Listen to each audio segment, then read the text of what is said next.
सी programming के इस lecture में हम बात करेंगे सोर्स कोड, ऑब्जेक्ट कोड और मशीन कोड और इनके कंपैरिजन की, जिसमें हम देखेंगे वेरियस टर्म्स के ज़रिए कि इनमें की डिफरेंस कौन कौन से हैं। और ये वेरी इंपॉर्टेंट टॉपिक है, किसी एग्जाम या इंटरव्यू पॉइंट ऑफ व्यू से हम इसको वन बाय वन इनके एलिमेंट्स देख लेते हैं। पहला है जनरेटेड बाय, जो सोर्स कोड, ऑब्जेक्ट कोड और मशीन कोड के 3 कॉलम यहाँ पे मैंने बनाए हैं। जो पहले टर्म्स है वो है जनरेटेड बाय, इसको ह्यूमन जनरेट करता है या प्रोग्रामर। जब हम कोई कोड लिखते हैं, लेट्स से मैंने लिखा प्रिंट एफ हेलो वर्ल्ड, तो ये एक सोर्स कोड होगा। इसको इंसान लिख रहा है या प्रोग्रामर लिख रहा है, तो इसको हम बोलेंगे ये हमारा सोर्स कोड है। सेकंड वन है ऑब्जेक्ट कोड, जो हमारा सोर्स कोड होगा, इसी सोर्स कोड को 01 में हमारा जो कंपाइलर है वो ट्रांसलेट कर देता है, उससे हम बोलते हैं ऑब्जेक्ट कोड। ऑब्जेक्ट कोड जो होगा वो सोर्स कोड से ही बनता है। और जो लिंकर है,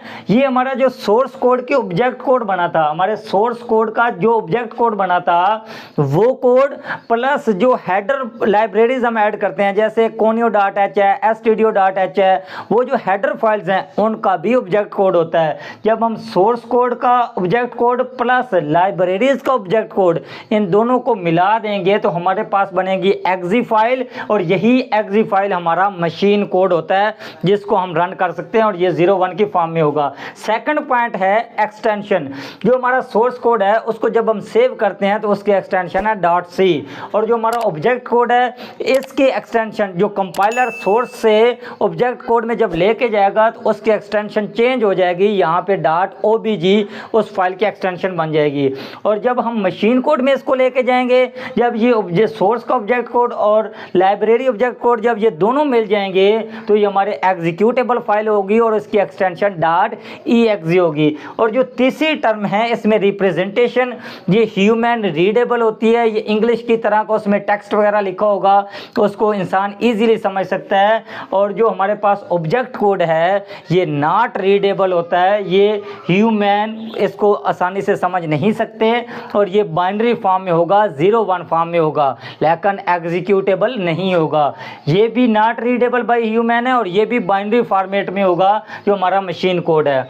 इसकी जो डिपेंडेंसी है हार्डवेयर पे ये डिपेंड नहीं करता। आप इसको मोबाइल में अगर सी प्रोग्रामिंग का कोड लिखो और उसको जाके लैपटॉप में रन करो, या लैपटॉप में लिखो, टैब पे रन करो, या किसी क्लाउड पे रन करो, या लोकल मशीन पे रन करो, सोर्स कोड एक बार आप लिख लो, उसको किसी भी मशीन पे रन करो, कोई डिपेंडेंसी नहीं है। लेकिन ये हार्डवेयर डिपेंड, जब आपने ऑब्जेक्ट कोड बना दिया, आपने मोबाइल में कोई प्रोग्राम लिखा और मोबाइल के कंपाइलर ने उसको ऑब्जेक्ट कोड में तब्दील किया, अब वो वाला ऑब्जेक्ट कोड अगर आप टैबलेट पे या ऑनलाइन क्लाउड पे या किसी और फॉरम पे जाके उस कोड को रन करोगे तो यहाँ पे डिपेंडेंसी आएगी, प्रॉब्लम आएगी, वो एग्जीक्यूट नहीं होगा।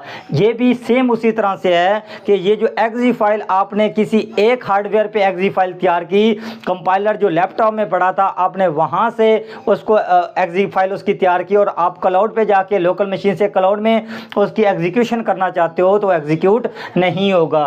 और उसके बाद है एग्जीक्यूशन, जो हमारा सोर्स कोड है उसको सीपीयू डायरेक्ट एग्जीक्यूट नहीं करता, ना हमारे ऑब्जेक्ट कोड को डायरेक्ट एग्जीक्यूट करेगा, बट जो हमारा मशीन कोड है उसको सीपीयू इजीली एग्जीक्यूट कर देगा, उसमें कोई मसला नहीं है, क्योंकि वही हमारी एक्चुअल में एग्जीक्यूटेबल फाइल होगी। Portability, can run across different platforms, वही सेम बात, इसको डिफरेंट प्लेटफॉर्म पे इस कोड को ले जाके रन किया जा सकता है, लेकिन जो हमारा सोर्स को जो हमारा ऑब्जेक्ट कोड है या हमारा मशीन कोड है इसको डिफरेंट प्लेटफॉर्म्स पे रन नहीं किया जा सकता। और इसका जो फॉर्मेट है ये इस तरह से आपको कुछ लिखा हुआ नज़र आएगा, जो हमारे पास इंग्लिश प्रिंट एफ हेलो मैंने लिखा है, और इसी की अगर बाइनरी बनाए ऑब्जेक्ट कोड में तो इस तरह बनेगी, और जो मशीन कोड है उसमें हमारे पास हेडर फाइल्स भी ऐड हो जाएंगी, जो लाइब्रेरी है, तो इस तरह से इसकी रिप्रेजेंटेशन भी बाइनरी में होगी। अगर हम समरी की बात करें तो इसमें जो सोर्स कोड है वो हाई लेवल लैंग्वेज में जो इंग्लिश की तरह के टेक्स्ट वगैरह होगा उसमें लिखा गया कोड होगा जो कि इंसान या एक प्रोग्रामर उसको लिखेगा और उसकी एक्सटेंशन जो है वो .c होगी जब हम उसको सेव करेंगे। और जो हमारा ऑब्जेक्ट कोड है वो कंपाइलर ऑब्जेक्ट कोड जनरेट करता है उस सोर्स कोड का जो एक इंसान ने टेक्स्ट एडिटर के अंदर लिखा था।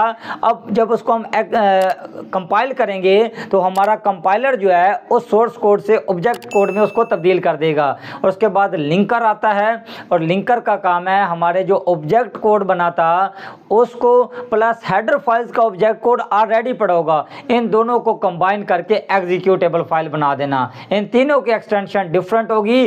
पहले की एक्सटेंशन जो सोर्स कोड है .c है, ऑब्जेक्ट कोड जो इंटरमीडिएट हमारा कोड बन रहा है उसके एक्सटेंशन .obj है और जो आखिरी हमारा है एग्जीक्यूटेबल फाइल या मशीन फाइल उसकी एक्सटेंशन .exe है। होप सो आपको ये लेक्चर समझ आया होगा। See you in the next video. Thanks for watching.